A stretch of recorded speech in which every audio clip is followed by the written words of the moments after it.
আজকে আপনাদের নিয়ে যাচ্ছি পুরান ঢাকার লালবাগের কেল্লাতে। ছুটির দিন হওয়াতে পুরান ঢাকার অলিগলি কিছুটা ফাঁকা পেলেও আজকে লালবাগের কেল্লার সামনে ছিল প্রচুর ভিড়।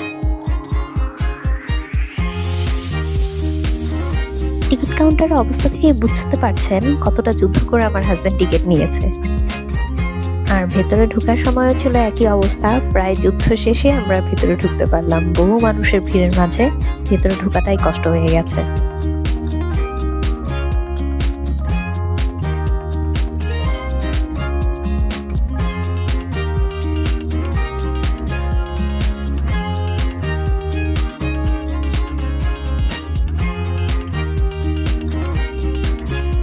এই লালবাগের কেল্লাটি মূলত একটি অসমাপ্ত মুঘল দুর্গ। দুইবার এর কাজ শুরু হলেও তার শেষ হয়নি কোনো না কোনো কারণে।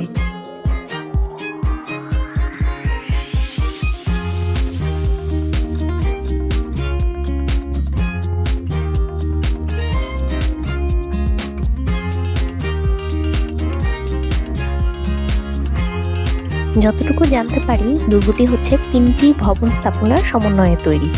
এর মধ্যে একটি মসজিদ, পরিবিবি সমাধি ও দেওয়ানিয়াম, এই 3টা জিনিসই আছে। আর এটাই হচ্ছে সেই মসজিদটি যেটা এখন লালবাগ মসজিদ নামে পরিচিত।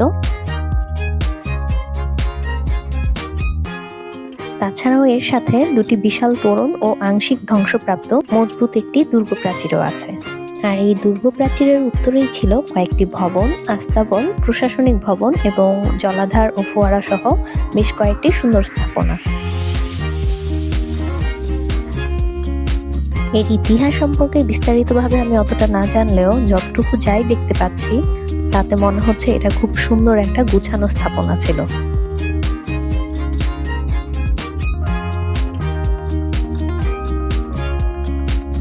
তবে কাজ পুরোপুরি শেষ না হলেও এই অসমাপ্ত দুর্গটি এখন পর্যন্ত পর্যটকদের জন্য যেভাবে সাজিয়ে গুছিয়ে সুন্দরভাবে রাখা হয়েছে, তাতে এই দুর্গটি অনায়াসে যে কোনো পর্যটককেই আকৃষ্ট করতে পারে।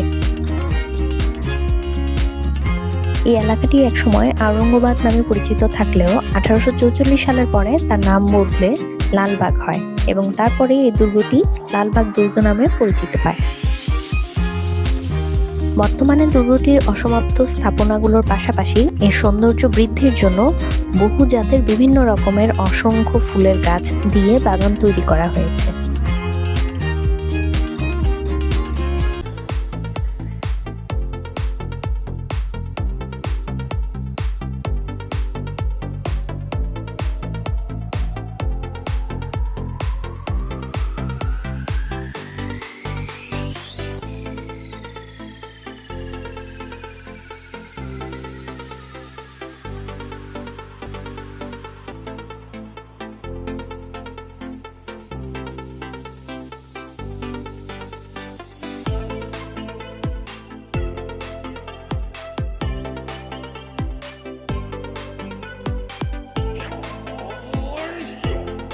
গাছের ফুলগুলোর ভিডিও করার সময় ছোট্ট আরেকটা ফুল আমার ভিডিওতে ঢুকে পড়েছিল।